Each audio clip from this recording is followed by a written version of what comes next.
Or it didn't go live. All right, we are live. Day 4 of what you might call the chicken rescue trial, the open rescue trial, and you could also call it the Alexandra Paul Baywatch chicken rescue trial. It's happening in Merced County, California, and so much is going on. We're going to take you right out to court, but first, let's get an overview of the case. Hi, Unchained. It's Alexandra. Thank you so much for being here and covering the trial. We really appreciate it.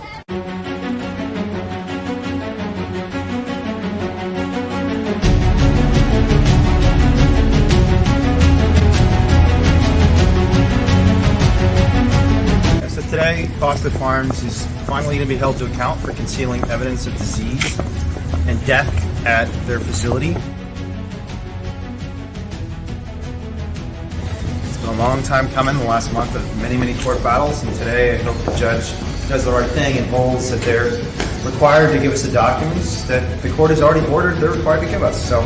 But today we're not only asking for the documents, we're making a motion for contempt, because when you consistently defy a lawful order, that is a crime in the state of California. And this is one of many crimes this corporation has committed over the last, frankly, 20 years. And we've got evidence of animal cruelty, evidence of leaving animals to starve to death, collapsing on the ground at factory farms, animals being boiled alive, all sorts of awful things. And this is just the latest in the litany of criminal violations that Foster Farms has been engaged in.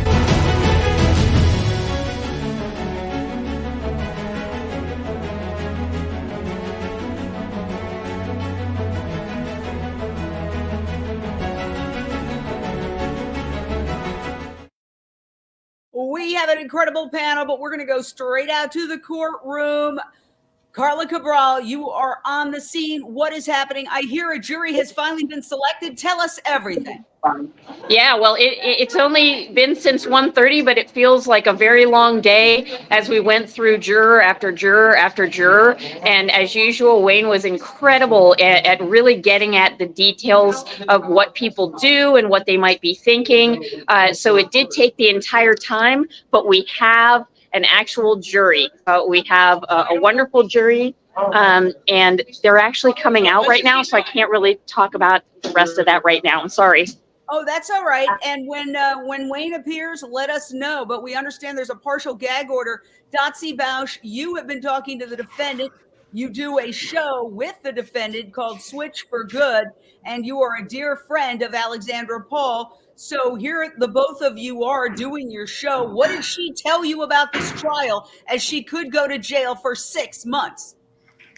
Yes, she emailed me this morning, just Alexandra style, just her thoughts and musings and considerations. And so I'm just going to share. She said I could share with all of you that are watching Unchained. So a few of these things we've heard from Wayne, but from Alexandra's perspective, I think is really interesting too. So she said that first she thought it was fascinating that the jury was so pissed off in the beginning for being called into a chicken trial, just because they thought it was a waste of their time and government resources. But they really blamed Foster Farms and the DA's office mostly for bringing the charges, which Alexandra said was really surprising to her those first couple days. She said 2 jurors who worked at Walmart and Save Mart respectively noted that when someone takes something from one of their stores, the managers tell them to ignore it, that it's just the cost of doing business. So that's what they thought Foster Farms should do. She said also, as the voir dire progressed, people began wondering, as we know, as Wayne told us, why it's such a big deal is being made over these 2 chickens. She also said there seems to be a lot of potential jurors who have animals. And she said she was surprised too that people were not trying to wiggle their way out by saying they couldn't be impartial, especially after that initial 35% were dismissed for hardship. So she said she thought that was going to continue, but it slowed down as it went along, of people not saying that they couldn't be impartial and really treating this trial with the respect that it deserves. She said, and we know this, Foster Farms has not produced the documents that Wayne had asked for, so they were being brought in for criminal contempt today. We'll see if that happened. But she said this is the very first time the actual Foster Farms lawyers will be in the courtroom. I don't know who those yahoos were the last few days, but the big guns came in today to the courtroom. She also said, I wanted to note that our defense consists completely of female witnesses, at least 5, maybe 7, which will include Alicia and Alexandra. The state has 3 to 4 male witnesses, she noted. And she said, all of the lawyers are men, but Alexandra, who is a true suffragette at heart, she said, but I'm okay with that, since it means that there are 6 men in suits fighting over 2 chickens. She said her very favorite sight in the courtroom every day is when all the lawyers huddle in front of the judge and all she can see is their dark suits. And she said, I sit there and I think, wow, this is such a step forward that there are 6 or 7 men in suits discussing the case of 2 chickens right now. And she ended with saying that Caroline, her twin sister, had come to support her. So she said, I've got to go now. I'm going to go spend some time and receive some love. Wow. From Alexandra. So amazing the way you summarize that. That is incredible. And, let us know when we can go back to you, Carla, if Wayne comes out. But I want to get reaction from our former Manhattan District Attorney, Nathan Semmel. You heard Wayne at the start say, we're going to go after Foster Farms today. They're going to be held in contempt. But apparently what we're hearing is that did not happen. Tell us in plain English, what are they talking about? My understanding, obviously I'm not there, but my understanding is that the defense has reason to believe that Foster Farms has not been compliant with a judge-signed subpoena for records. An attorney who would make a claim like Wayne is making needs to have a good faith basis to do it, and I have no question that he does. Apparently, Foster Farms basically ignored the subpoena or provided minimal documents. And Wayne gave them until today, and then he asked the judge to haul them into court. That happened. Apparently, the judge found that Foster Farms was sufficiently compliant. I'd love to hear Wayne's take on that. And but that they also have to go back and look for the records that Wayne claims exist. So the judge did order, it's my understanding, the judge did order the attorneys to meet with their clients. And I'm going to real diligent search because Wayne is here, and I don't know if he's going to be able to speak. Can you, Carla? Can you hear us? Speak about. Yeah, Wayne's just about to speak, but. And also anything. Sorry, I just want to wait to go on him until he's ready. Yeah, sure. Are you okay? Today was interesting. Happy victory pool. We got Foster Farms on the hook for the documents they're going to provide us, hopefully by Monday at 1:30. Granted, they've delayed and hemmed and hawed for weeks, but we'll see if we get them.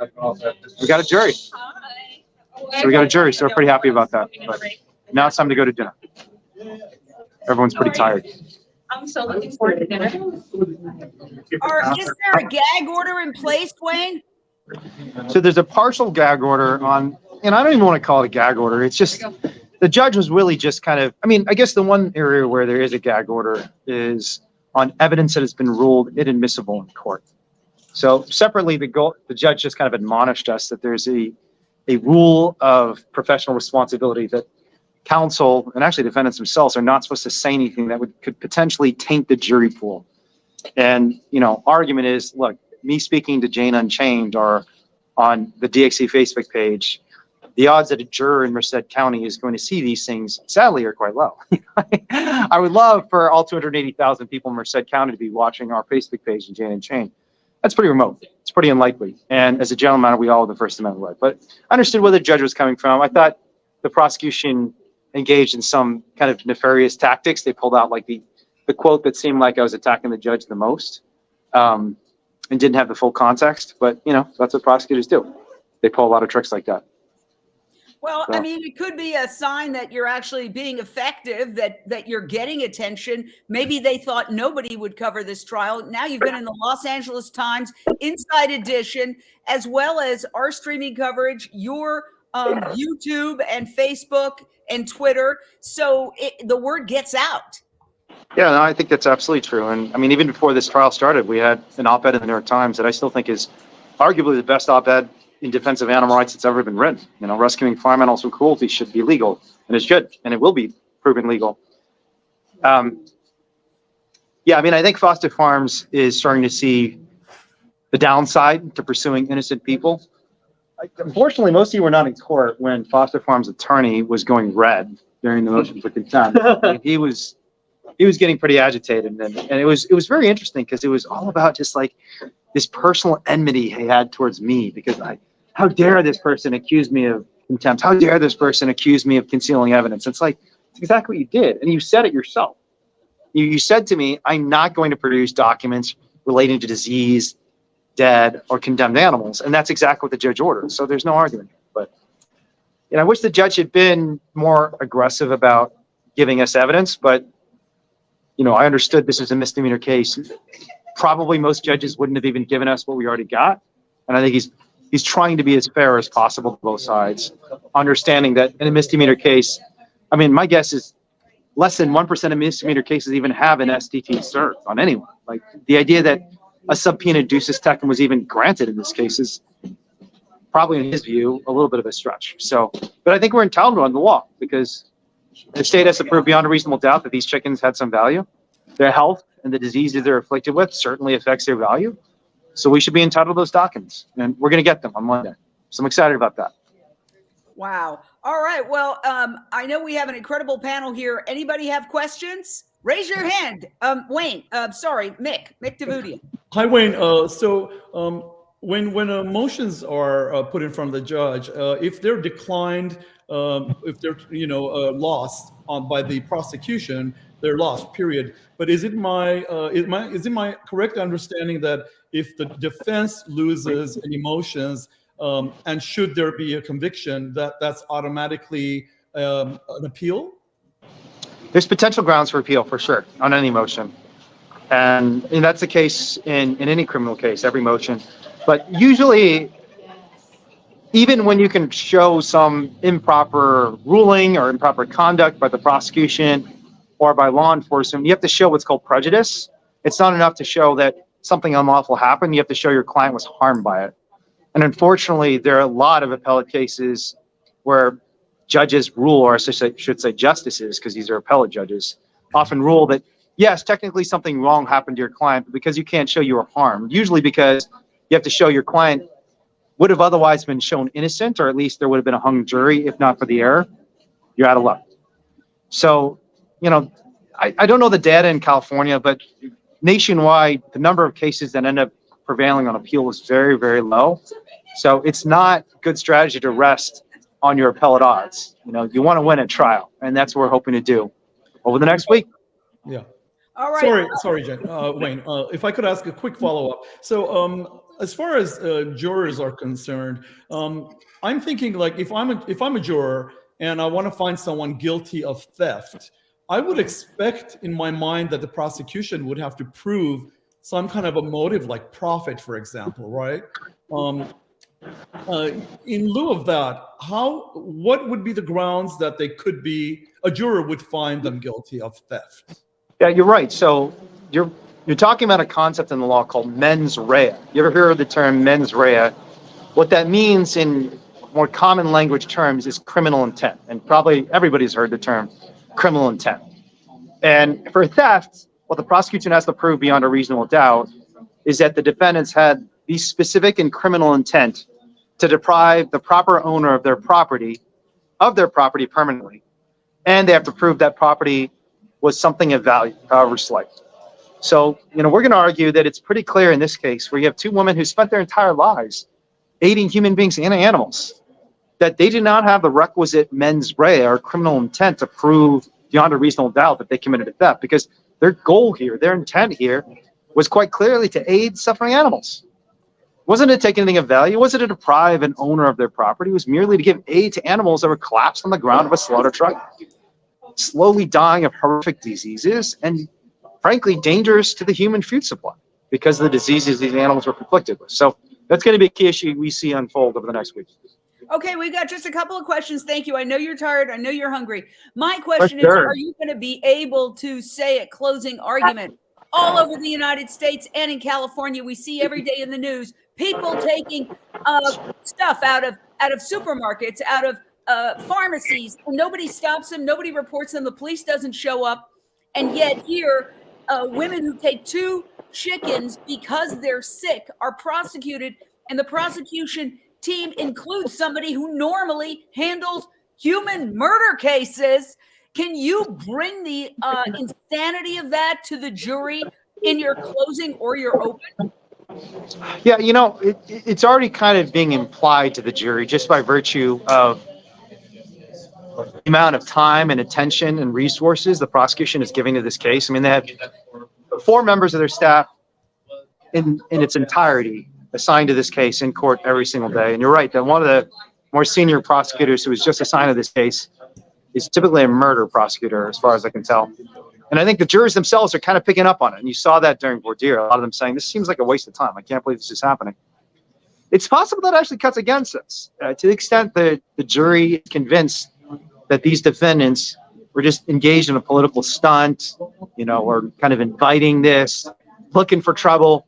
Maybe the jurors actually construe that against us, but I think most of them probably will reach the right conclusion and the accurate conclusion, which is this is a pretty overzealous prosecution where the district attorney of Merced is wasting an enormous amount of taxpayer resources to go after 2 women who, even by the state's own police reports, took something that was worth $8.16. That's what their own police report said. So it's pretty ridiculous, but our argument for that will probably have to be mostly implicit because it's not directly relevant to the elements of the offense that these women have been charged with. So anyways, I got to get going. Okay. So, but I really appreciate it. And I want to make sure, we answer any questions if people are here for court support too. But much love to all of you. Thank you so much for the coverage. And try not to get me in trouble again, Jane, because what I said yesterday got me hauled before the judge today. Hopefully that doesn't happen again. Well, here. Give me a tap on the wrist. It's all good. It's all good. It's my own mistake. I'm just kidding. Actually, I think it's a backward compliment, so we'll take it. Thank you, Wayne Hsiung, and we'll see you in court on Monday. Sounds good. Thank you. Thank you. Okay, we've got a jury selected. This is huge, so I want to go out to our other panelists. I know, Dotsie, you have to run off to a gala, and you definitely look like you're dressed to the nines. Donnie Moss, what's your reaction to everything that you just heard?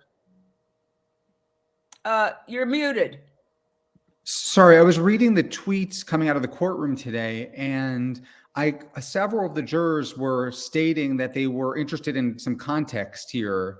And I'm just wondering if Wayne is going to have the opportunity to question any of the executives from Foster Farms about what goes on in the warehouses, factory farms, what goes on the conditions on the slaughter trucks where the defendants took the chickens from, and what goes on in the slaughterhouses, and whether or not any of that other footage would be shown to the jurors. Do we know that? That was going to be my question for Wayne. I think we asked that yesterday, and every day we ask the same question. What I'd like to do is show you just a little bit. It's very disturbing. I know it brought Dotsie to tears yesterday. It certainly is not something I like to watch, but this is the DXE undercover footage that was videotaped prior to Alexandra Paul and Alicia Santurio going and rescuing 2 chickens who were in the truck about to go into this scene.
my gosh. Ellen Dent, what is, as somebody who has worked so much in this movement for freedom for animals, what runs through you? And if you were a juror, what would the impact be of showing that video? Well, I'd be horrified if I was a juror to see that. I'm horrified as an activist. I'm horrified as someone who's seen this footage before, and seen similar footage like it. It's absolutely unbelievable that there's this factory style slaughterhouse that is killing this many beings every single minute in there. And I think that it would definitely be really helpful to their case to be able to show them.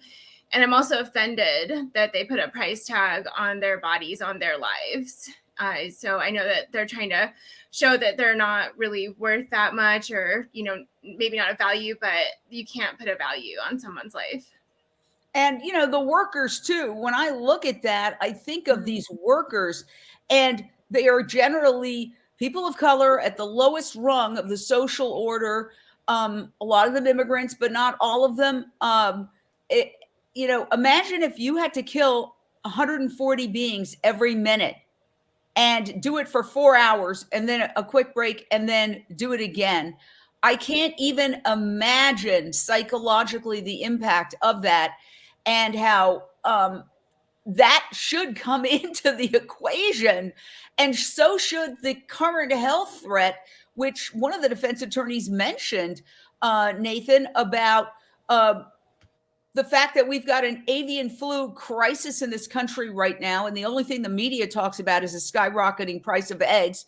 They never talk about the value of these millions of animals who are killed even before they get to the slaughterhouse because of avian flu. But even though we can talk about that, unfortunately, a court of law is very limited, right, Nathan? And a lot of these emotional arguments are not going to happen.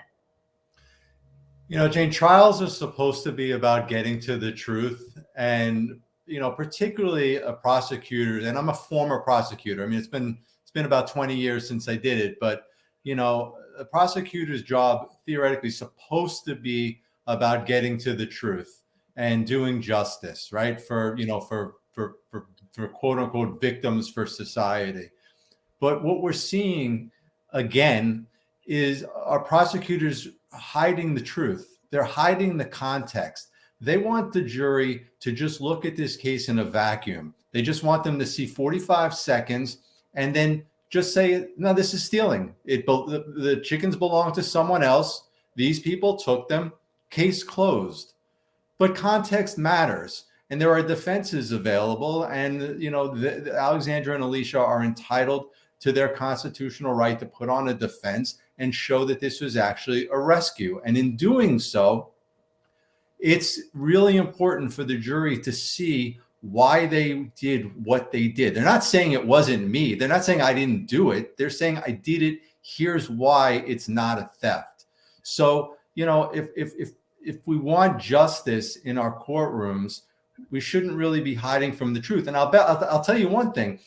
If Foster Farms was running a clean operation, if what they were doing inside wasn't horrific, I'll bet you they'd want the jury to see what goes on inside to prove that the defendants actually stole. Well, right? Let me jump in there and say one thing. A clean operation, when you're talking about a slaughterhouse, it's like saying, oh, a peaceful war. I mean, I want to read Foster Farms' statement, and here's the New York Times article that said basically 140 chickens are killed every minute on each of the 4 slaughtering lines. So that means 140 times 4 per minute. Okay, live birds seen thrown, crushed, left for dead, suffocated under piles of dead birds. Some aren't properly stunned before they killed. And allegedly the USDA has seen evidence that birds have been dunked alive in boiling water. But let's go to what Foster Farms has said. And they say the highest priority that they have is the welfare of the flocks entrusted in our care. I mean, okay, but your whole business is to kill them. So I'm just pointing that out. In 2013, the company became the first major poultry producer to be independently audited and certified by the American Humane Association, and continues to receive outstanding animal welfare audit scores. All foster farms team members that come in contact with our flocks receive comprehensive animal annual welfare training. Video observation and review at our local facilities ensures that appropriate practices are followed. So we have two entirely distinct worldviews here. I invite foster farms on anytime. We'd love to dialogue with them. I mean, honestly, I think we'd have to go back out to Carla and just get a sense of, Carla, hey, how you doing there? Curtis, we want to have you on Monday maybe. But can we get a sense of the different worldview between you, Curtis, and the 60 demonstrators who are outside court, and what Foster Farms is saying is a completely appropriate operation? Well, of course, we know that these corporations are always going to say that they have the animal's best interest in mind, that they want to make money. And so it's in their best interest to keep the animals healthy so that they can make the most money. But we all know that that's not true. They're making money by processing these animals as quickly as possible, and they count in the losses that are going to happen. So that's my take on it. What about you, Curtis? And you've been on the front lines of several of these legal cases. Yeah, I mean, they have to perpetuate this humane myth, these humane lies, because if the public knew what's going on, they wouldn't support it. And we did a demonstration in one of the grocery stores around here on Tuesday, or whatever the first day of trial was. Yeah, it was Tuesday. And I went and did some scouting at this Rally's, this grocery store, and to find where the Foster Farms product were, see A, if they had Foster Farms, and B, where it was. And they've got this whole section, and it's organic, free range on the labels, and it's got like this nice picture of this like nice chicken, beautiful chicken in perfect shape, and it's just far beyond the reality, far beyond anything near what's actually happening at these facilities. So it's great to put the pressure on this corporation and this industry. It's something I was talking about with some of the other supporters that were here today that weren't at any of the other trials, is that as much as they want to make this trial and then the other trials that have happened, the Smithfield trial and the North Carolina trial, as much as they want to try to narrow it and make it just about theft or just about burglary or just about trespass or whatever the crime they're charged with may be, it's nearly impossible for it not to move into some sort of animal welfare or animal rights issue. The jury is not dumb. People are not dumb. We saw that in the Smithfield trial where the jury got to ask questions, and after a couple days, the jury kind of realized, all right, there's something more going on here. And they started asking about the size of the farm, and they started asking about, the conditions the animals are in. And we just found out today, I'm not sure if you heard this, but one of the very last things that Wayne did was file kind of a motion at the last minute to allow the jury to ask questions, because that seems to be like up to the discretion of the judge, and it happens in some places and not in some places. But the judge right away didn't even deliberate. He just said, yeah, I normally do that. So the jury will be allowed to ask questions, which is awesome in my opinion, because again, people are not dumb and they're going to be asking good questions. And I feel like it's only going to benefit our side when the jury starts, asking questions. Oh, excellent point. Thank you, Curtis. And Curtis, I hope you join us on Monday. I know that Carla has another engagement. And I may be able to. I'm not sure. I can't commit right now. All right. Okay. All right. Okay. Well, thank you so much. So let's talk a little bit about this. I mean, yes, I think Donnie Moss, they always try to keep it on narrow issues, very narrow issues. And yet it's like it will come out. you know, it's like they say, couples never really fighting about the subject that they're fighting about. They're fighting about a much deeper issue that is usually a theme of their relationship. It's kind of like that in a criminal trial. Well, when information is withheld, we saw how it backfired in Utah in the trial in which Wayne, who's the defense attorney, was actually the defendant because he had taken a pig along with the other defendant, Paul Picklesheimer, out of a Smithfield factory farm. And the jury was not allowed to see the footage of the crime. And the defense team wanted the jury to see the crime, and the prosecution wanted to hide that. And so, as Curtis just mentioned, jurors aren't stupid. They wanted more information. They wanted more context. And because they didn't get it, I mean, there's a theory here that part of the reason they acquitted Wayne and Paul was because they felt that the prosecution was hiding information and that the judge was on their side. I mean, I guess the question I would have for Nathan, who's a criminal defense attorney, is can the judge instruct the jury to just consider the footage in front of them? I mean, granted, I know I've just said that could backfire, but is that something a judge could do?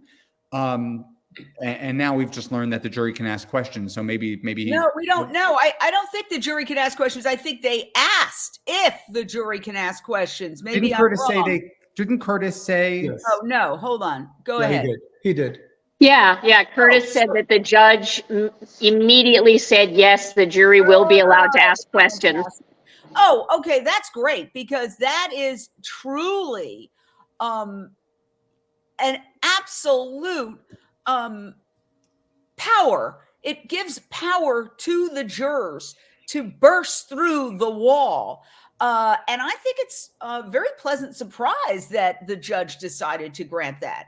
You're going to see, and even if they don't answer the questions, the fact that these jurors are asking the questions, that is a big, big win for the for the defense. Now, I've seen in other cases where the judge will look, I'll read this question, I won't read this question. I'll read this question, I won't read this question. So we don't know exactly how it's going to play out, but you're nodding your head, Mick. Why do you think that's such a big deal? Well, I mean, it's clearly, if it was the opposite, it would have been horrible, right? So you are correct. The judge may pick and choose which questions to address, but it sounds like this is a very open-minded judge. So the fact that he's actually open to hearing questions, that's absolutely positive. All right. Now, was this overall a win for the defense today or a lose? I want to go back to our open statement, which we had this morning, which really lays out what Wayne thought was going to happen, not what did happen. But let's listen carefully, and then let's analyze whether that prediction happened and what happened vis-a-vis Foster Farms. Hi, Unchained. It's Alexandra. Thank you so much for being here and covering the trial. We really appreciate it.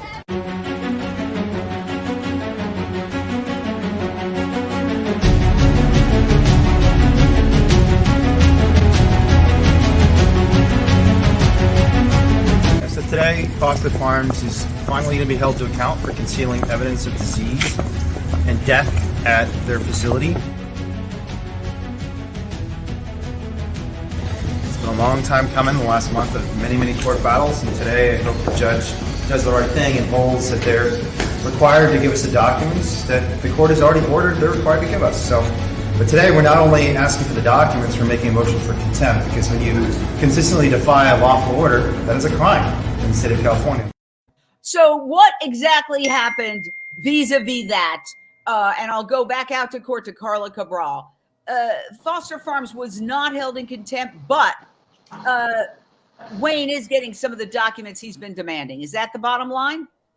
Absolutely. I was in the courtroom and they were discussing back and forth the documents that have already been provided. Again, those documents were all electronic. So the judge is asking that foster farms do their best to try to produce actual handwritten documents to verify the information. There was a little back and forth about, because they're just electronic documents and because they've just been obtained now, the veracity of the information that is on those documents. But they were at least produced, and we could end up getting more information. But here's what I don't understand, and I'm gonna have to go back to Nathan on this. Nathan, the trial starts Monday. I mean, they're getting all these documents now. I mean, isn't discovery supposed to happen like weeks or months before a trial so that, Wayne can prepare his opening statement, so he can do other things he has to do as an attorney, not filter through documents that he should have had weeks ago, according to him? Yeah, we kind of still have as many questions today as we did, a few days ago. I don't know exactly what, Wayne's basis for knowing that Foster Farms has these documents is. I'd be really curious. My understanding is that the proceeding today was closed door, that the judge did not allow any audience, no media, when questioning Foster Farms about the supposed missing discovery. So I'd be really curious about that. But I mean, how do you prepare? It's Friday night and the case starts on Monday. Isn't this unfair? Jane, we don't even know if the DXC video is going to be admissible. Donnie asked the question, is it possible that this judge is going to instruct the jury that they really are only to consider the 45-second video? And it's possible. That could happen. It's great news that the jurors can ask questions, but the questions that the judge will read to the jury will be consistent with whatever rulings he makes, whatever defenses he allows, whatever evidence he allows. He's not going to let the judge, the jurors are going to probably have lots of questions, and some of them may not be asked of the jury. So we still have so many questions, but yeah, I mean, it's very, very difficult as an attorney, as a trial attorney, to prepare your opening statement, to prepare your examination, and quite frankly, to prepare for jury selection without knowing exactly what evidence is coming in and what isn't. So, look, Wayne's a great attorney, and he's very, very smart, and he's so quick on his feet. So I'm not really worried about it because it's him, but it's unfair. Yeah, I mean, it just seems, and I will say this, in the trial in Utah, where Wayne represented himself, Wayne was the defendant, one of two, along with Paul Picklesheimer, and did something very similar, although there were variations to what Alexandra and Alicia Santurio did. Basically, they went into a Smithfield, a pig factory farm, and they documented what they saw. And they took two piglets who were sick out. These photos are horrible. And here's one that really disturbed me. This is dead animals discarded. But in that case, Wayne represented himself. There he is in Utah court, along with Paul Picklesheimer to his left in the beard. And then to the left of that is Paul's attorney.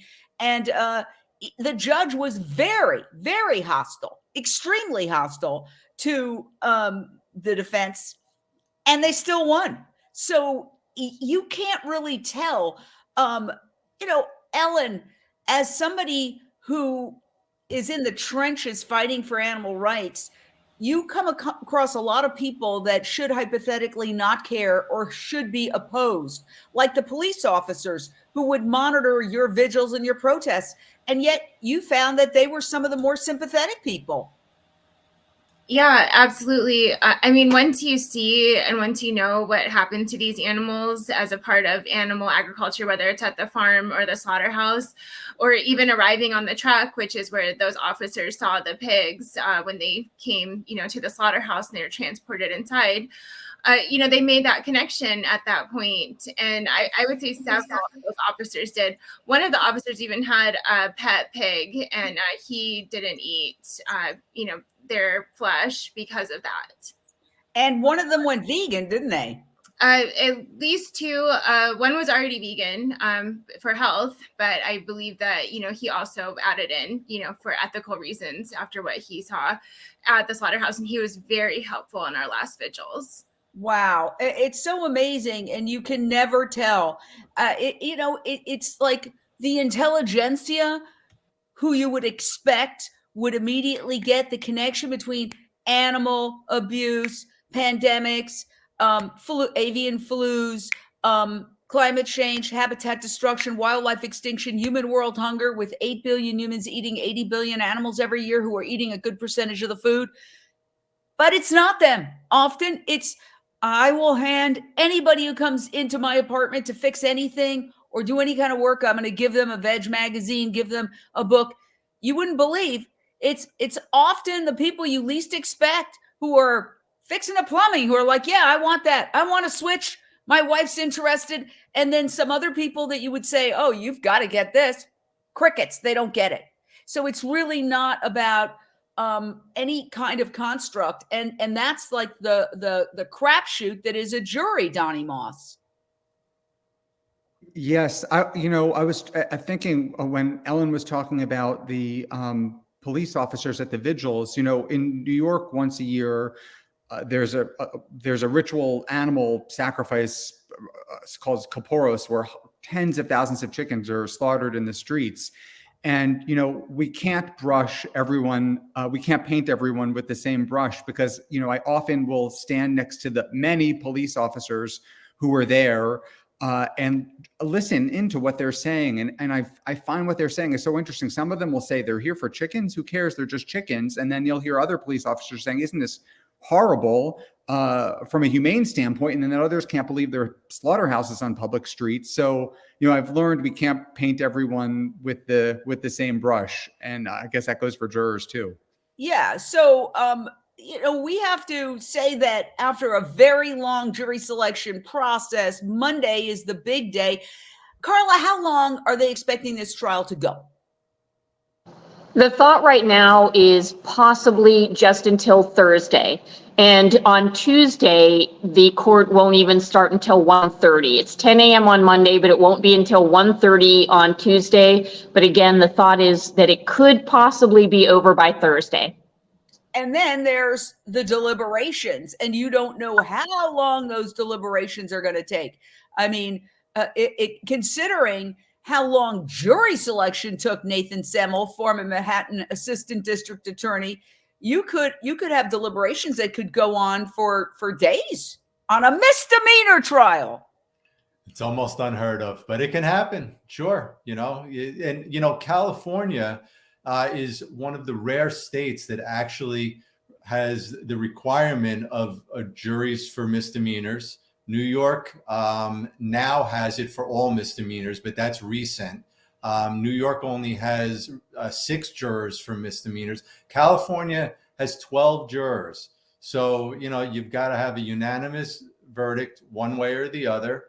So it could take time, even though it's a misdemeanor charge. But, I was thinking, the longer the better. Every single day this goes on, there's been a little bit more media attention. There's been a little bit more discussion. So who knows what by next week, maybe everybody will be covering this.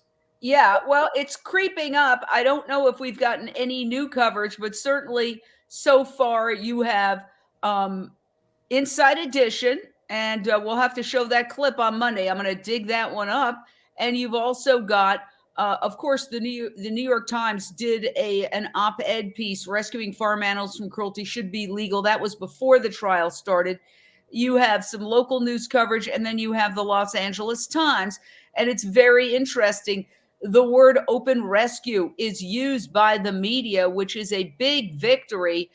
Just like during the pig trial in Utah, even the judge started referring to the pigs by their name, Lily and Lizzie. Is this how social change occurs, Mick Davudian? Well, perhaps, but I think social change, happens with the society, with individuals, with every one of us. Let's face it. I mean, unless you're a sociopath, nobody wants to torture animals. Nobody enjoys watching some of the footage we're seeing. And this is the tip of the iceberg, right? We know so much more horror happens behind the scenes. So our friends, family, they're content eating their meat in neatly packaged, boneless breast of chicken that they buy in the supermarket. they either truly don't know, which is very few of them now with social media. I mean, you'd have to be under a rock not to know. More likely, they conveniently don't want to know. They want to believe that these animals live the kind of, happy life, or at least not tortured and then humanely slaughtered, which we know is impossible. And these are babies anyway. They don't even live their lives. They live, 6 weeks, 15 weeks? I don't know, depending on the animal. It's ridiculous.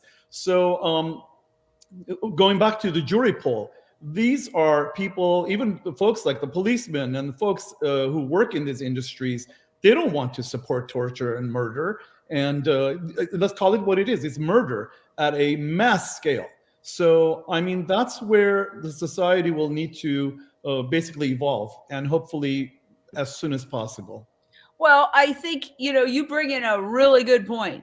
We're talking about this company. There are similar companies all over the world. It's really a consumer issue. And the whole idea of this trial is not just to wake up the powers that be, but to wake up consumers. And they are at the heart of it. I mean, essentially, consumers are the reason why these animals are being killed. If they didn't sell, just today, I was in a supermarket and I was pleasantly shocked. Yes, it was Santa Monica, but the front counter was filled with fake chicken nuggets, plant-based. I shouldn't say fake. Plant-based chicken nuggets, plant-based chicken wings, plant-based, all these alternative meats. And I was like looking at it. I was like, wow, it used to be that these foods were in the back section where nobody could find them. This was front and center. And I grabbed several to support and also to eat. Jane, can I segue for a sec? Can I have a moment? Of So course. you know this story. So you and I were at the Farmer John the last day of operation of Farmer John last month at the vigil. And it was a few hours long. It was very cold, and I really had to use the restroom badly. And the only walking distance restroom was across the street, a gas station that has a bathroom, and it had been basically closed, right?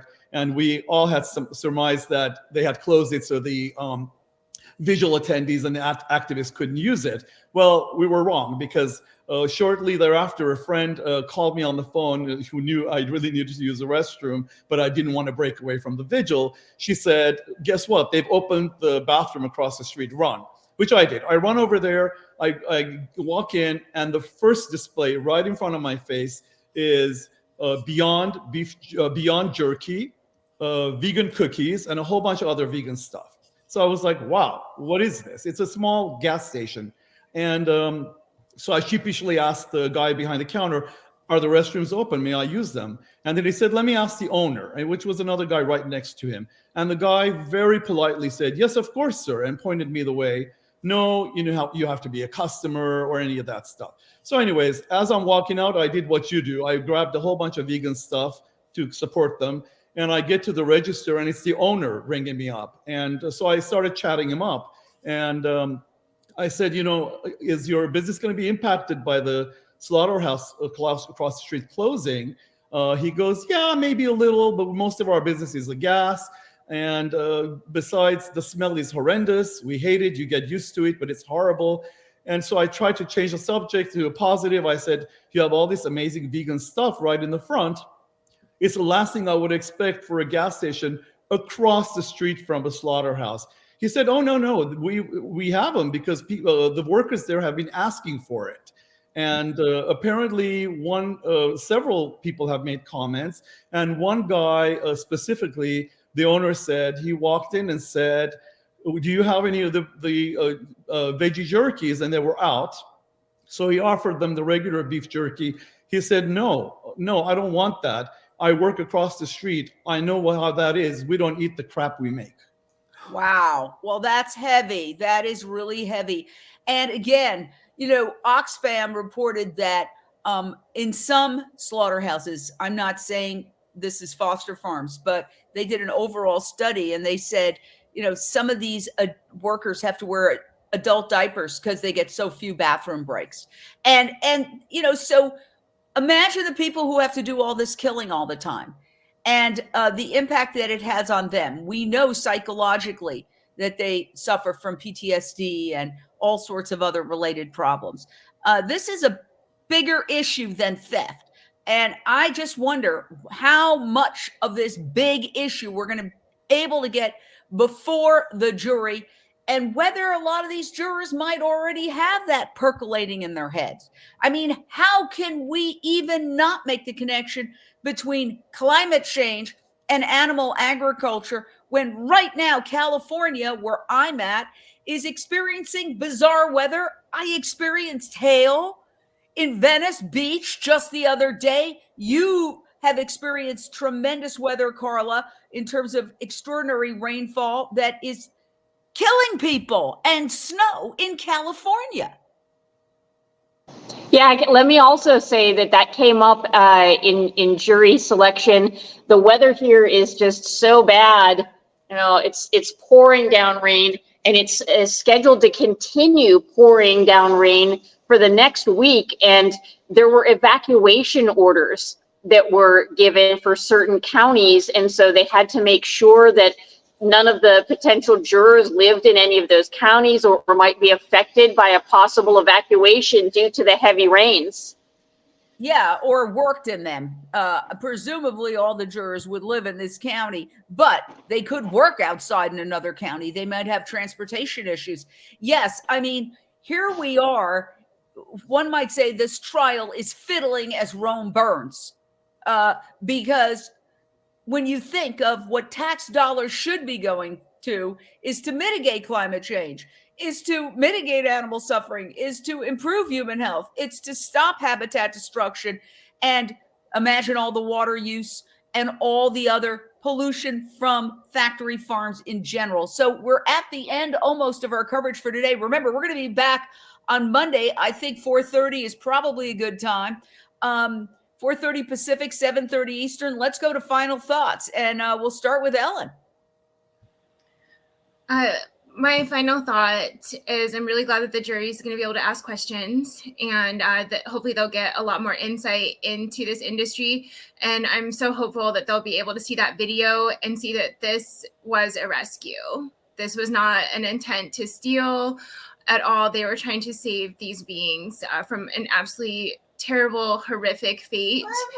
And I also want to add that I've spoken to several workers at the slaughterhouse that are extremely unhappy, and there's such a high turnover rate. They get injured on the job, like literally pieces of them get cut off, you know, doing this work. So it is very important to focus on that too. And I hope they can also, you know, kind of, I guess, share that with the jury, that human aspect too, that there's also humans that are working in there that are also victims. And I absolutely love what Mick heard about that, that, you know, the workers aren't eating these animals because they see how horrific it is. Yeah, and also slaughterhouses in general were COVID hotspots, and those workers on the kill floor died disproportionately during the peak of COVID. Something else, who knows, maybe that'll get into the trial. All right, final thought, Donnie Moss. You were talking about social change. We were talking about the impact of consumers on social change, and consumers need a nudge. Consumers need to be disrupted. You know, I think that, you know, we talk about this a lot, that change happens in the discomfort zone. And change happens when people are willing to take risks. And we've seen that in every social justice movement.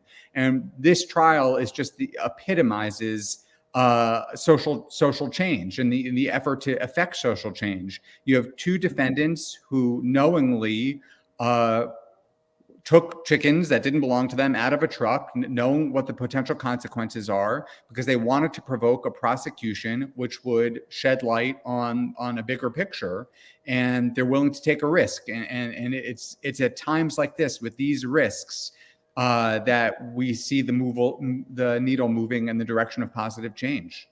And this is the action at the center of the case you're looking at. This is caught on tape. They knew they were being videotaped. They released the video, and it was only after, well after they released this video, that these charges came down. I mean, they could have easily done this without videotaping, and none of this would happen. By the way, Alexandra Paul, and I believe also Alicia, but I know for sure Alexandra Paul, I think it was both of them, were offered numerous plea deals, and they turned them down.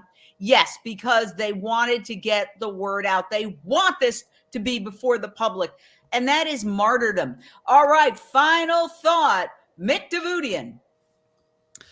Well, the final thought, I guess what I would say is there is a thread running through all these things, right? So this particular case is about chickens. The one earlier in Utah was about pigs. But the species doesn't matter because it's, as human beings, we have basically turned Earth into hell for every other species. Be it in the air, on land, in the oceans, we're decimating species after species, committing horrendous crimes. These are absolute crimes. And no wonder there are so many books written and movies, sci-fi movies about aliens from outer space coming in, you know, taking over the Earth, doing horrendous things to humans, or abducting them and you know, doing horrendous experiments on humans. You know, these have been horrors that people it's think of their nightmares, right? But we actually are making it reality for every other animal on this planet. We are committing these horrors on them that we imagine in movies. Yes, we are, and it's, you know, it's morally reprehensible because it's not necessary. And that is the whole bottom line. And frankly, that's why we started Unchained TV, because the news media, just the other day on a very progressive network, the host is talking about, well, we can't do without eggs and milk.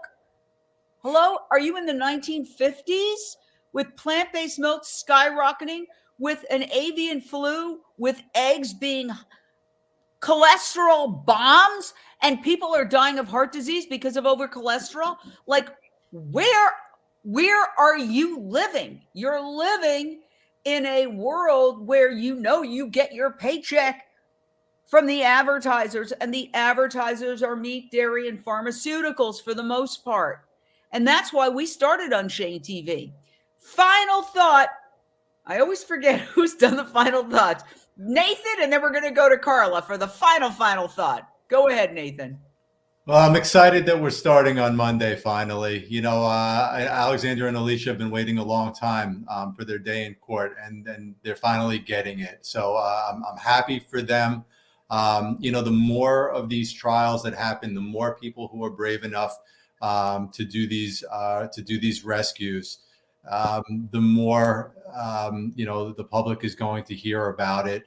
You know, we know that animals are not voiceless, but they also don't really, you know, they can't speak in court. And I think Alexandra and Alicia aren't the only ones getting their day in court. I think these chickens, the jacks who survived and the chicken that did not, are getting they're getting their day in court, and it's important, and I'm glad it's finally happening.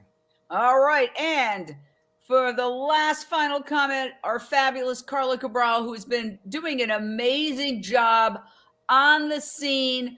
I think she gets another round of applause from our panel and from everybody watching. Oh my gosh. I've said this before. A network is going to snap her up, and she's going to be on a network. I'm talking about a mainstream media network. You just can't talk about animal rights, honey, if you're on a mainstream media network. Take it from me. Okay, final thought. Well, I'm privileged to be here and honored to be on Unchained TV, and grateful that you're covering this. I would say that my final thought is that this is going to be very exciting, and it is not just about Jax and Ethan. Alicia and Alexandra, of course, are fighting for the right to rescue. And I think that this jury that was selected is a very good jury. Watching during the jury selection over the course of the last few days, I've seen the change in the people. You know, we're out in the hallway, we can hear what people are saying, and the attitude has definitely changed over the course of the last few days. And it's been made very clear that this is not a case of who done it, but why done it.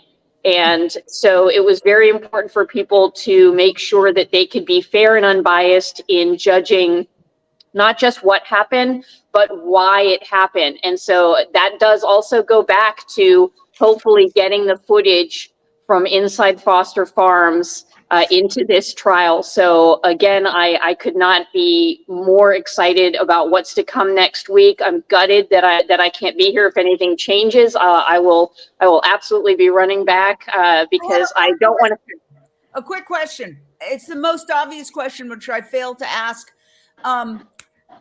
What's the makeup of the jury? How many men? How many women? Anything else you could tell us? Am I allowed to say that? Well, I think you could say how many. I don't know. I mean, every trial I've ever covered, and I've covered. Okay, all right, that's fine. I just you can't reveal their names, but I think you could say, Nathan, you could say, basic makeup, gender. Yeah, okay. As long as you haven't been gagged, and my understanding is you haven't. Yeah, as long you don't give names, obviously, but yeah. Right.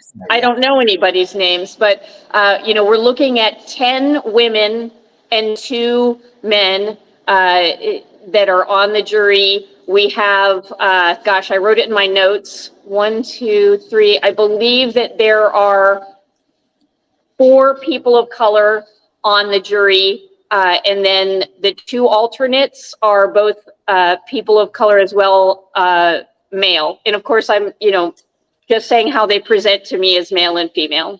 All right. That's interesting. Almost an entirely female jury. Whoa.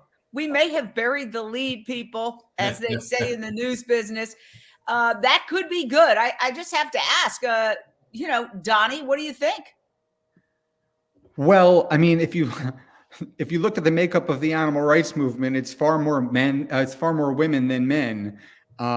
And I think that's because, and maybe this is sexist, but I think we could probably agree that generally speaking, women have more compassion than men. And that's a good thing in this case. I think it might be a good thing, but I don't want to jinx anything. Who knows? That's the thing about trials. You don't know what's going to happen. And that's why you need to join us. I think we got all the final thoughts. Yes? Please join us Monday at 4:30. We're going to go live and pray that we get somebody outside court. I know we'll find somebody who will do it. We would prefer Carla, but she's got to take care of a dog that she made a commitment to take care of. And that's a special needs dog. And I totally get that. So we really appreciate you. What I'd like to say is my final thought is, please, our streaming network, which is no longer Jane Unchained, it's now Unchained TV. It is a global streaming network, okay? And we are all out there working super hard to basically allow people for free to see content that they're not getting on mainstream media. So I would urge you all to please download it. You can download it for free on your phone. Just put in Unchained TV into your phone app store, and it'll pop right up for free. You can register. We prefer that, but you don't have to. And you can also watch it on your Amazon Fire Stick, on your TV, on your Roku device, on your Apple TV device, and we're about to be on all Samsung TVs. So this is 100% nonprofit. We do this for one reason only. We do it to get the word out, because the only way we're going to prevent a climate apocalypse is to get the word out to 8 billion people out there, that there is another way, that we do not have to kill to survive, and that in fact it's killing us. So I urge everybody, please download Unchained TV. It's fun too. We have reality TV shows, Pig Little Lies. We have cooking shows. We have music videos. We have talk shows, and we have our live trial coverage. So thank you so much. We will see you all Monday at 4:30 Pacific, 7:30 Eastern, right here on Unchained TV. See you then. Bye-bye.